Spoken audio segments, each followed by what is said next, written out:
Let's bring in now former Congressional Budget Office Director Doug Holtz Eakin to discuss this. It seems that Canada does want to avoid tariffs. The Canadian proposed a $1.3 billion package to secure their border. They're ending temporary processing for some visas at their border stations and reassigning those personnel to patrol the border. It's an election year in Canada. What would tariffs do to the Canadian economy? It would be a recession for the Canadian economy, no question. They rely heavily on the United States for roughly 80% of their exports.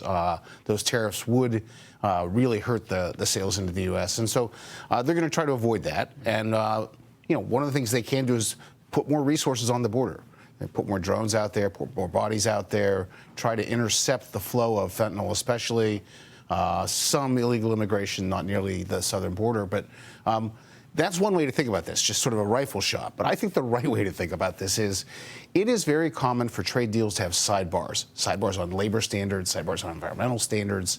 And I think the president-elect is setting up to have a sidebar on border standards and do it with both Mexico and Canada in the context of renegotiating the trade agreement in 2026. It's coming. Right. And this is just the opening salvo in that negotiation. Let's have a permanent fix to this border issue. And he seems like he's getting some action as of right now, though. So both sides, there's an incentive, though, for both sides, because a 25% tariff on Canadian goods coming into the U.S. would affect our economy, too. How would it affect prices in the U.S.?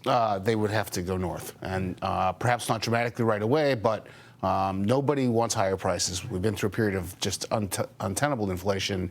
The Fed hasn't got the genie entirely back in the bottle, doesn't want to see it get more legs. It's already been more stubborn than they expected, and those tariffs would, in fact, make their life much, much harder. I want to turn to the president-elect's agenda here. He has an aggressive agenda to undo everything that he thinks President Biden had messed up. The president-elect is not in office yet, but he's moving still very quickly. Should the tax cuts be done with a border bill in one big package, do you think, or should tax cuts come first? I leave that to the legislative experts. I mean, this is really a matter. If you got to get 218 and 50 in the Senate, and how you get to yes is the matter of just counting votes. I think that's going to drive things, not grand economic strategy. How important are their tax cuts for the U.S. economy? So let's remember, there's no tax cut by just extending the 2017 bill. That's avoiding a $5 trillion tax increase. Right. That's really important. That's avoiding a recession for us. So that has to happen. Anything on top of that is a bonus. And the border, lots of ways to get that done. We're seeing that right now. So, wrapped into all of this is electing a new House Speaker in January. I want you to listen to this real quick. Before the last couple of weeks, I was, in his corner, but now I'm, we should consider what's the best path forward. And again, we reconvene on January 3rd. We obviously have a lot of important things to do in January, but we do need to consider whether, if we're going to advance Mr. Trump's agenda, whether the current leadership is what we need. Mike has done an admirable job under tough conditions, but I'm going to keep my options open. I want to have a conversation with Mike. I don't know where this is going right now, but with Thomas Massie already saying he's a hard no, people like Victoria Sparks saying that they're likely a no, that's concerning, and we just got to make sure that we get the best person for the job. So you can't get from a yes to a no without a maybe, and it seems like we're seeing a lot of maybes here. Representative Andy Harris yesterday on this program, he said, and he's the head of the Freedom Caucus, so he has some votes that are with him. Could this sow chaos again in the House and affect the agenda to get those tax cuts passed? No question. We've seen this movie before. The potential for this to drag out for a week or so early in January sets back the schedule and everything. But I think this kind of reasoning really misses the larger point. At the moment, they have a one-vote margin. They'll get a best-of-3 vote margin. And it doesn't matter who the speaker is.